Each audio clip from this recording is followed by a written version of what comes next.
Autour du monde. Autour du monde, le regard international d'Henri Guirchoun qui met le cap ce soir sur le Panama où va s'ouvrir le 7e sommet de l'Amérique. Un sommet qui sera marqué par la première rencontre officielle entre Barack Obama et le président cubain Raúl Castro.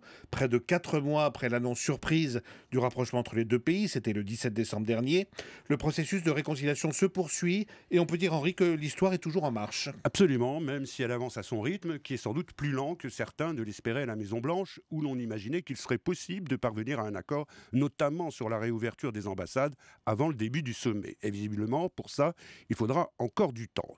Ce sera tout de même un moment historique. Il y avait déjà eu une brève poignée de main, il y a 2 ans, à l'occasion des funérailles de Mandela, puis l'annonce du dégel cet hiver, dans 2 allocutions télévisées concomitantes mais séparées, mais pas de rencontre et encore moins de ce niveau. La dernière remonte à 1956 et c'était entre le président américain Eisenhower et le dictateur Batista, celui-là même qui sera chassé par la révolution cubaine.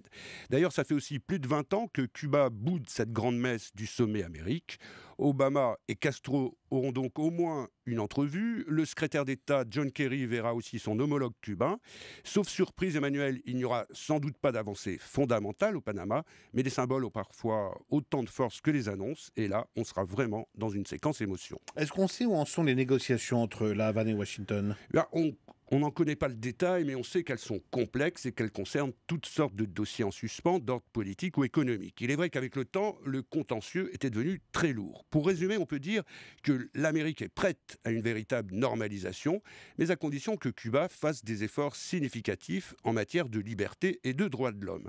Obama a le soutien de son opinion, et notamment celui des Américains d'origine cubaine, qui sont aujourd'hui majoritairement favorables au processus. Mais il a aussi besoin de ces preuves d'ouverture pour contrer le Congrès, ce Congrès désormais aux mains des républicains qui tentent de saboter le processus.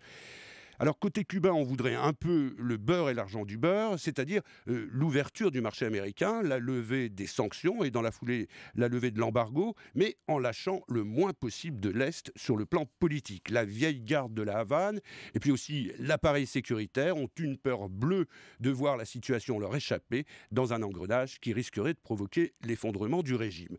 Voilà pourquoi ça bloque encore et pourquoi ça risque de continuer. Il y aura toujours des à-coups, la véritable réconciliation prendra des années. Et après une nouvelle éclipse, Fidel Castro vient justement de faire sa réapparition à La Havane. Henri, c'est peut-être pas tout à fait par hasard. Oui, on ne l'avait plus revu depuis la fin janvier. Il est réapparu en photo dans 4 clichés publiés à la veille de Pâques dans l'organe des jeunesses communistes. Alors effectivement, il y a longtemps que Fidel est passé maître dans l'art de réapparaître à point nommé. D'ailleurs, à cette occasion, il a aussi été précisé qu'il a fait une rencontre avec des jeunes venus du Venezuela, manière de rappeler les liens avec Caracas au moment où l'Amérique et le Venezuela sont justement à couteau tiré.